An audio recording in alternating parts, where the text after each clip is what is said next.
ഇഷ്ടപ്പെട്ട പുരുഷന്റെ കൂടെ ജീവിക്കാൻ നിധി എന്തൊക്കെ ഉപേക്ഷിച്ചു. പക്ഷെ എനിക്കതിനുള്ള കഴിവില്ല. ഒരു കാര്യം മാത്രം എനിക്കറിയാം, എന്റെ സന്തോഷം എന്നേക്കുമായി മരിച്ചുപോയി നിധി. ഇനി ഒരിക്കലും അതുണ്ടാവില്ല. നമസ്കാരം സാർ. നമസ്കാരം. എന്താടാ ജ്യൂസൊക്കെ ആയിട്ട് ആളെ കുപ്പിയിലാക്കിയാണോ? എന്താ സാറേ ഇത്? സാറ് സ്കൂട്ടറിൽ വെയിലോണ്ട് വന്നതല്ലേ, അതുകൊണ്ടാ ഒന്ന് തണുപ്പിന്. ഈ വെയിലൊന്നും ഗോപി പോലീസിന് പുത്തരിയല്ലടാ. സാറ് കളിക്കാതെ കുടിച്ചേ. നിന്റെ ഭാര്യ പറഞ്ഞില്ലേ, ഞാൻ വിളിച്ചിരുന്നു. ഇനി ഡിവോഴ്സ് ഒന്നും ചോദിച്ചേക്കരുന്ന് പറഞ്ഞിട്ടുണ്ട്. സംസാരിച്ചില്ലേ? അതുകൊണ്ടല്ലേ സാറേ ഞാൻ സാറിനെ കാണുമെന്ന് പറഞ്ഞത്. ഞാൻ സാറിനെ എന്റെ സ്വന്തം ചേട്ടനെ പോലെ വിചാരിച്ചത്. പക്ഷെ സാറ് ഞാൻ ഒരു വീട്ടിലെ കാരണവർ എന്തൊക്കെ ഒരു കുടുംബത്തിന് വേണ്ടി ചെയ്യാ, അത് ഈ അനിയനെ വേണ്ടി ചെയ്തു സാർ. 1000 നന്ദിയുണ്ട്.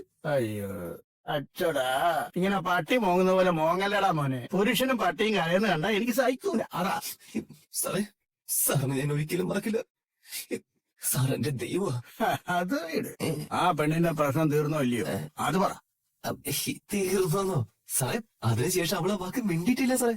അപ്പൊ ഞാൻ പറഞ്ഞത് വിശ്വസിച്ചോ? പോലീസുകാർ അങ്ങനെ സംസാരിക്കില്ലെന്ന് ആ കുട്ടിക്ക് അറിയില്ലേ? അവളൊരു പാവമാണ് സാറേ. കാര്യം ഡിഗ്രിയൊക്കെ കഴിഞ്ഞെങ്കിലും ഈ ലോക വിവരം ഇച്ചിരി കുറവാ.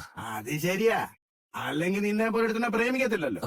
സാറേ അതല്ല സാർ, പിന്നെ എന്നെ പോലെ അവക്കും സാറിന് അത്രയ്ക്ക് വിശ്വാസമാണ്. ഓ ഈ സാറ് പറഞ്ഞാലേ അവക്ക് ഈ ദൈവമൊക്കെ പറയുന്ന പോലെയാ. അത്രയ്ക്കോ? ആ അതെ സാർ. ഈ ശരിക്കും അവളുടെ ചിറ്റപ്പനെ പോലെയാണ് സാർ അവക്ക്. നിനക്ക് ചേട്ടൻ, അവക്ക് ദൈവവും ചിറ്റപ്പനും. മനസ്സിലാവുന്നുണ്ട്. അതെ സാർ, സാറിന്റെ ഫോൺ വന്നതിന് ശേഷേ അവൾ പറഞ്ഞത് അതാ. ഞാൻ ചിറ്റപ്പനാവുന്നു. അതല്ല സാർ, ഈ സാറ് പറഞ്ഞ സ്ഥിതിക്ക് ഇനി ഡിവോഴ്സ് എന്ന വാക്കേ അവള് മിണ്ടില്ലാന്ന്. ഓ, അത് പോലീസിനെ പേടിയുള്ളതുകൊണ്ടാ? അല്ല സാർ, അല്ല, അത് ബഹുമാനം കൊണ്ടാ. തൽക്കാലം ആ ബഹുമാനം അവിടെ വെച്ചേക്ക്. അവളോട് സംസാരിച്ചപ്പോ ഞാൻ നിന്നെ പറ്റി ചോദിച്ചു. ഒരു കുഴപ്പവും നിന്നെ പറ്റി പറയാത്തത് നിന്റെ ഭാഗ്യം. തിരിച്ചായിരുന്നെങ്കിലേ പോലീസിന്റെ ചില പ്രത്യേക മുറകള് നീ അറിഞ്ഞേനെ. നിങ്ങളുടെ കല്യാണം നടത്തിയ പോലീസ് സ്റ്റേഷന്റെ പുറകിലെ ഒരു തെങ്ങുണ്ട്. അതിന്റെ പച്ചീർക്കില് പണിയായനെ. സാറേ, പക്ഷെ ആ കുട്ടി നിന്നെ പറ്റി കുറ്റമൊന്നും പറഞ്ഞു, അതുകൊണ്ട് നീ രക്ഷപ്പെട്ടു. എന്നാലും ഇങ്ങനെയൊക്കെ സഹായിക്കണമെങ്കിലേ ഒരു വലിയ മനസ്സ് വേണം സാറിന്. നിങ്ങൾ ഒരു വലിയ മനസ്സിന്റെ ഉടമയാ. ശരി. അതെ സാർ, അത് സ്റ്റേഷനിൽ വെച്ചേ ഞങ്ങളുടെ കല്യാണം നടക്കാൻ തന്നെ കാരണം സാറാ. അവിടെ വെച്ച് കെട്ടാന്ന് സാറ് പറഞ്ഞില്ലായിരുന്നെങ്കിൽ ഒരുപക്ഷെ എന്റെ ലൈഫ് തന്നെ മാറിപ്പോയനെ. സത്യത്തിൽ എന്റെ പ്രണയത്തിന് വേണ്ടി പോരാടിയ പോരാളിയാണ് സാർ. സാർ എന്റെ കല്യാണം നടത്തി തന്ന പുരോഹിതൻ. നിർത്ത്. ചേട്ടൻ, ചിറ്റപ്പൻ, ദൈവം, പോരാളി, പുരോഹിതൻ, നീ എവിടേക്കായി പറഞ്ഞു പോകുന്നത്? ഈ സത്യമായിട്ടും ഈ പറഞ്ഞതിനെല്ലാം മുകളിലാണ് സാറേ എന്റെ ഹൃദയത്തിൽ സാറിന്റെ സ്ഥാനം. അന്ന് രാത്രി ഡ്യൂട്ടി പോലും മാറ്റിവെച്ച് സാർ എന്റെ പ്രശ്നം പരിഹരിക്കാൻ വന്നില്ലായിരുന്നെങ്കിൽ ഇന്ന് ഞങ്ങൾ ഡിവോഴ്സ് ആയി പോയേനെ സാർ. അതാ മോനെ സുധീഷേ, 10 രൂപയുടെ ഒരു മാംഗോ ജ്യൂസും തന്ന് കുറെ പുകഴ്ത്തി വിട്ടാ ഞാനെങ്കിൽ ഹാപ്പിയായി ഏമ്പക്കോം വിട്ടു പോകുന്നാണോ നീ വിചാരിച്ചത്? അല്ല സാർ, അല്ല. പറഞ്ഞത് കൊണ്ടുവന്നിട്ടുണ്ടോടാ? സാർ എന്നാ എടുക്ക് സാർ, എനിക്ക് പോണം സാർ. ഇതിന്റെ പിന്നില് പരമശിവനെ പോലെ 3 കണ്ണുള്ള ഫോണാണോ അതോ 2 കണ്ണുള്ള? മനുഷ്യന്മാരുടെ പോലെ 2 കണ്ണേ ഉള്ളു സാർ. തൽക്കാലം മനുഷ്യനായാലും കുഴപ്പമൊന്നുമില്ല. പക്ഷേ ഇനി എന്തെങ്കിലും ആവശ്യത്തിന് ആ കുട്ടി ഈ ദൈവത്തെ വിളിച്ച ദൈവത്തിന് കൊടുക്കുന്ന പോലെ ചില കാണിക്ക വേണ്ടി വരും, അറിയിക്കാം. ശരി സാർ. അതവന് കാണാം സാർ. അല്ല സാർ, കഴിക്കാം. എന്താ? നിന്നെ കാണുന്നതുകൊണ്ട് ഞാനൊന്ന് കഴിക്കാതാവാം. വണ്ടി ഏതെങ്കിലും ഹോട്ടലിലേക്ക് വിടും. കാശില്ലേ? സാർ. എന്നാ വണ്ടി എടുത്തോ. ശരിയാ, ദൈവത്തെ ചിലർ അങ്ങനെയും വിളിക്കാറുണ്ട്. 1 2 3 4 5 6 ഇരിക്കും പാട്ടിലിരുന്നാൽ പാമ്പെ സൗഖ്യം താനണ സൗഖ്യം താനടാ. ഇത് ഏത് പാട്ടാ? പഴയ തമിഴ്പാട്ടാ. അച്ഛനത് മലയാളത്തിലേക്ക് പാടുന്നത്. വീട്ടില് ഞാനും നിഹാരയിലൂടെ കളിക്കും. ആരാ നിഹാര? എന്റെ ചേട്ടന്റെ മോള്. ഓ, ഇത്രേ ഉള്ളെങ്കിലും ഭയങ്കര കുടുംബാന്നേ. ഓ, ഇപ്പൊ ആ പാട്ട് കറക്റ്റായി. എന്താത്? പരമശിവൻ കഴുത്തിലിരിക്കും പാമ്പ് ചോദിച്ചു ഗരുഡ സൗഖ്യമാ, ഗരുഡ സൗഖ്യമാ. എന്തോ ഭാഷേട്ടാ? രാവിലെ മുതൽ ഒരേ തലവേദന. നേരത്തെ അയ്യോ, മരുന്നൊന്നും വാങ്ങിയില്ലേ? പെട്ടെന്ന് പോകും. അത് ശരിയാവില്ല. നികേഷ്, നീ പോയി തലവേദനയ്ക്ക് ഗുളിക വാങ്ങിട്ടോ. ഞാൻ എപ്പോഴേക്കും കടുപ്പത്തിൽ ഒരു ചായ ഇടാം. കുടിക്കൊന്നും വേണ്ടെന്നേ. എന്നാ ഞാൻ ചായ ഇടാം. വേണ്ട മോളെ, ഞാൻ പിന്നീട് കുടിച്ചോളാം. അതെന്താ? ഞാൻ ഇട്ടെന്നാ കുടിക്കില്ലേ? ഇവിടേക്ക് ഞാൻ പോരാ. നല്ല ചായ. പെർഫെക്റ്റ് എടുത്തി. സുഭാഷ് ചേട്ടാ, ഞാനൊരു കാര്യം ചോദിക്കട്ടെ. സുഭാഷ് എന്റെ സുനന്ദയെ മിസ് ചെയ്യുന്നുണ്ടോ? അങ്ങനെ ചോദിച്ചേ? ഉത്തരം പറ. ഏയ് അതൊന്നുമില്ല. സുനന്ദ സുഭാഷ് ചേട്ടന് ഇഷ്ടായിരുന്നില്ലേ? സത്യം പറയണം, അവളുടെ കല്യാണം ഉറപ്പിച്ചതില് സുഭാഷ് ചേട്ടന് സങ്കടമില്ലേ? ഏയ് അങ്ങനൊന്നുമില്ല പക്ഷെ സുഭാഷ് ചേട്ടനെ കണ്ടാ അങ്ങനെ തോന്നുന്നുണ്ട്. മോളെ. നടക്കാത്ത വിഷയം ഞാൻ ആലോചിക്കാറില്ല. ഈ വീട് എന്താണെന്നും ഇവിടെയുള്ളവരുടെ നില എന്താണെന്നും എനിക്കറിയാം. അതുകൊണ്ട് കൂടുതലൊന്നും ആലോചിക്കാറില്ല. അപ്പൊ സുനന്ദ വേറെ ആരെങ്കിലും വിവാഹം കഴിച്ചാൽ സുഭാഷ് ചേട്ടൻ ഓക്കെ? എനിക്ക് അതിലെന്ത് പ്രസക്തി? എനിക്കിപ്പോ എന്താ പ്രശ്നം? അവർക്ക് ഓക്കെ ആണെങ്കിൽ അത് നടക്കട്ടെ. അതൊരു വെകിലി പിടിച്ച പെണ്ണ. നല്ലൊരു ബന്ധം കിട്ടട്ടെ എന്ന് നമ്മൾ വിചാരിച്ച പോലെ അവളുടെ ജീവിതം നന്നാവട്ടെ. ജൂനിയർ സാർ സുഖമല്ലേ? കേസൊക്കെ എങ്ങനെ? എടാ അപ്രന്റീസേ, നീ ജൂനിയർ വക്കീലൊന്നും വിളിച്ച് കളിയാക്കൊന്നും വേണ്ട. ഒരു ദിവസം ഞാനും സീനിയർ ആവും. എന്റെ കീഴിലെ വേറെ ജൂനിയേഴ്സ് വരും. അന്നും നീ ഇവിടെ അപ്രന്റീസ് ആയിരിക്കും. അത് കറക്റ്റ്. പക്ഷേ ടിറ്റോ അപ്രന്റീസ് ജോലി ചെയ്യാൻ പോകുന്നതേ ഇവിടെ ആയിരിക്കില്ല. ഞാൻ തുടങ്ങാൻ പോകുന്ന വർക്ക്ഷോപ്പിലായിരിക്കും. അല്ലടാ? ഒന്ന് പോടാ. എന്താ വക്കീലെ രാവിലെ തന്നെ? അതെ, കോടതി പോണ വഴിക്ക് ഇടയ്ക്കൊരു മിസ്സിങ്. അങ്ങനെ കേസിൽ മിസ്സിങ് വരുന്നോണ്ടാണല്ലോ സീനിയറായി കയറ്റം കിട്ടാത്തത്. എടാ നോക്കന്നെ, അടി വാങ്ങുന്നീ ഓഫായി പോകണ്ടോ? ഇല്ല, ഇടയ്ക്ക് കണക്ഷൻ പോകുന്ന പോലെ ഒരു മിസ്സിങ്. അപ്പൊ തന്നെ ശരിയാവും. ടിറ്റോ ആ പ്ലഗ് ഒന്ന് അഴിച്ച് ക്ലീൻ ചെയ്തേ. അയ്യോ, നമ്മൾ ഒരു അപ്രന്റീസ് അല്ലേ. എടാ അതുകൊണ്ടാ പ്ലഗ് അഴിച്ച് ക്ലീൻ ചെയ്യാൻ പറഞ്ഞേ. എഞ്ചിൻ അയക്കാൻ പറഞ്ഞില്ലല്ലോ. വന്ന് ചെയ്യണം. ഹരീഷേ, ഞാൻ നിന്നെ ഒരാഴ്ചയായിട്ട് കാണണമെന്ന് വിചാരിച്ചിരിക്കുകയായിരുന്നു. പിന്നെ നല്ല ബിസി ആയി പോയി. എന്താ വക്കീലെ? വാ പറയാം. എടാ, കഴിഞ്ഞ ആഴ്ച എന്നാണെന്ന് ഞാൻ ഓർക്കുന്നില്ല. ബുധനാഴ്ചക്ക് മുമ്പാ നിന്റെ ചേട്ടനില്ലേ ആ ഡ്രൈവർ? സുധീഷ് ചേട്ടൻ. ആള് ഓഫീസിൽ വന്നത്. ഭാര്യ ഉണ്ടായിരുന്നു കൂടെ. എനിക്ക് ആളെ മനസ്സിലായി. പക്ഷെ ഞാൻ അങ്ങോട്ട് പരിചയപ്പെടാൻ പോയില്ല. എന്തിനാ അവര് വന്നത്? അറിഞ്ഞപ്പോഴാ നിന്നോട് വന്ന് പറയണം തോന്നിയത്. അവർക്ക് ഡിവോഴ്സ് വേണമെന്ന്. ഡിവോഴ്സോ? പക്ഷെ പെറ്റീഷൻ ഫയൽ ചെയ്യാൻ പറ്റിയില്ല. ഐഡന്റി കാർഡ് ഉണ്ടായിരുന്നില്ല. പിന്നെ വന്നിട്ടുമില്ല. എടാ, എന്തേലും പ്രശ്നം ഉണ്ടെങ്കിൽ വീട്ടിൽ പറഞ്ഞ് പരിഹരിക്കാൻ നോക്ക്. വെറുതെ എന്തിനാ കോടതിയും കേസുമായിട്ട്? അവരുടെ കല്യാണം ഇപ്പൊ അടുത്ത് കഴിഞ്ഞല്ലേ ഉള്ളൂ.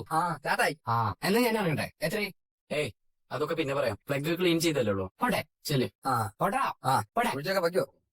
എടുത്തി എന്തായി ചെയ്യുന്നത്? ഒന്നുമില്ലടാ, സുഭാഷ് ചേട്ടന് തലവേദനയില്ലേ, റെസ്റ്റ് ചെയ്യട്ടെ. ഞാൻ കുക്ക് ചെയ്യാന്ന് വെച്ചു. അയ്യോ, എന്തേ? ഈ വയറ് പ്രശ്നമായ തലവേദന വരുമല്ലോ. ഇനിയിപ്പോ അത് കൂടുതലുള്ളൂ. എങ്ങനെ? നീ എന്റെ കാല് വരെ നിക്കല്ലേ? അത് വേണ്ടട്ടാ. അല്ല, ഞാൻ അത്യാവശ്യം ഫുഡ് ഉണ്ടാക്കാൻ പഠിച്ചു.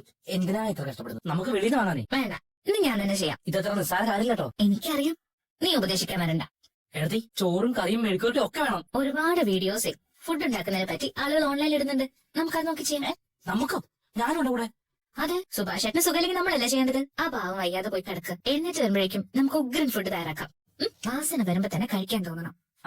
അതിനാ പോയി നല്ല ചിക്കൻ ബിരിയാണി വാങ്ങി വെക്കാൻ ഞാൻ പറഞ്ഞത്. ഇങ്ങനെ കോൺഫിഡൻസ് ഇല്ലാതെ സംസാരിക്കില്ലേ? സുഭാഷ് ചേട്ടൻ എല്ലാ ദിവസവും ഇത് ചെയ്യുന്നതല്ലേ? ഒരു ദിവസം നമ്മൾ ഉണ്ടാക്കി കൊടുത്താൽ ആൾക്ക് സന്തോഷാവില്ലടാ. ഉറപ്പാണോ? ഉറപ്പ്. എന്നാ തുടങ്ങാം. ഒരു മിനിറ്റ്. ഇന്നേക്കൊരു പൊടി എല്ലാരും വാങ്ങേ. എന്നാ പിന്നെ സാധനം കടിപ്പിച്ചാലോ? എടുക്ക്. നികേഷ്, 6 പേർക്ക് എത്ര അരി ഇടണം? 6 ഗ്ലാസ് ഇട്ടാലോ? കൂടുതലാവോ? ചിലപ്പോ കൂടുതലാവും. തികയേണ്ട വന്നാലോ? ചിലപ്പോ തികയാണ്ട് വരും. എല്ലാരും കൂടി കഴിക്കില്ലേ? എല്ലാരും കൂടിയാ കഴിക്കും. ബാക്കിയാവോ?